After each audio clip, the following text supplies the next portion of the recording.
তিয়কৰ টঙাৰী গাঁৱত যুৱকৰ ৰহস্যজনক মৃত্যু। তিয়ক আৰক্ষীয়ে আৰম্ভ কৰিছে তদন্ত। হাতীৰ খুন্দাৰ পাছতো জীৱন ৰক্ষা পৰা পৰাগ গগৈৰ মৃত্যু হ'ল সোমবাৰে নিশা।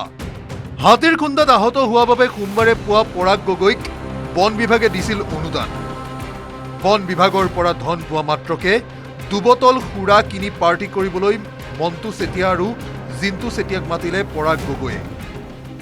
আগত অলপ দিনৰ আগত এই হাতীয়ে খুন্দিয়াইছিলে, তাতে কালি কুমিচাই কিবা এটা ডনেশ্যন তেওঁক দিলে, মানে এইটো পইচা। তাৰপিছত তেওঁ মোলৈ ফোন কৰিছে, ফোনৰ সেই নাম্বাৰ আছে, তেওঁ ফোন কৰিলে এনেকৈ তেনেকৈ বোলে হেৰি হ'ব। আমি এনেকৈ তেখেতৰ ঘৰলৈ গ'লোঁ। পাছে ঘৰত সুৰাপানৰ অনুমতি নিদিলে পৰাগৰ বৌয়েকে। অগত্যা মন্টু চেতিয়াৰ ঘৰলৈ আহিবলৈ বাধ্য হ'ল তিনিওটা। ঘৰত মানে নবৌয়েকে নিদিলে, ইয়াত বোলে এইবোৰ মদ খাব নোৱাৰো। তাত মদটো সি আনিয়ে থৈছে, অনাৰ লগে লগে সেই গতিকে আমি আকৌ নিজৰ ঘৰত খাবলগীয়া হয়। মন্টু চেতিয়াৰ ঘৰত বটল খুলি ল'লে তিনি বন্ধুৱে। দুটা বটল খালী কৰি ঘৰলৈ যাবলৈ ওলাল পৰাগ গগৈ। কিন্তু নিচা বেছি হোৱাত মন্টু চেতিয়াৰ জপনা মুখতে বাগৰি পৰিল পৰাগ গগৈ। নিশা বাহিৰ ফুৰিবলৈ আহি সেই দৃশ্য দেখা পালে মন্টুৱে।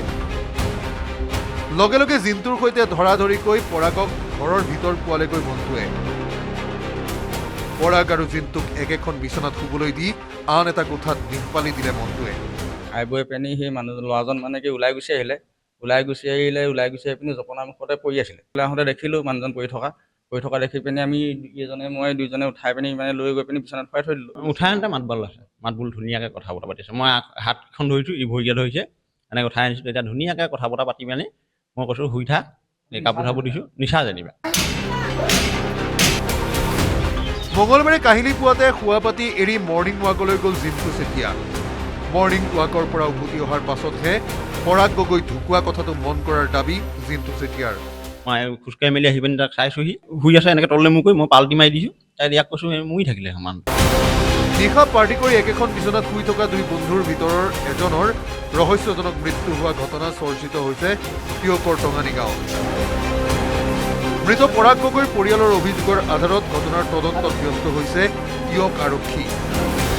মৰণোত্তৰ পৰীক্ষাৰ প্ৰতিবেদনতহে পোহৰলৈ অহাৰ সম্ভাৱনা আছে পৰাগ গগৈৰ মৃত্যুৰ কাৰণ। তিয়কৰ পৰা দিগন্ত হাজৰিকাৰ report, news 18 Assam north east.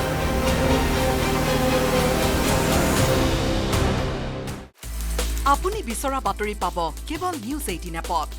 News 18 app download কৰিবলৈ স্কেন কৰক এই QR কোড। গুগল প্লে ষ্টৰতো পাব এই নিউজ 18 এপ।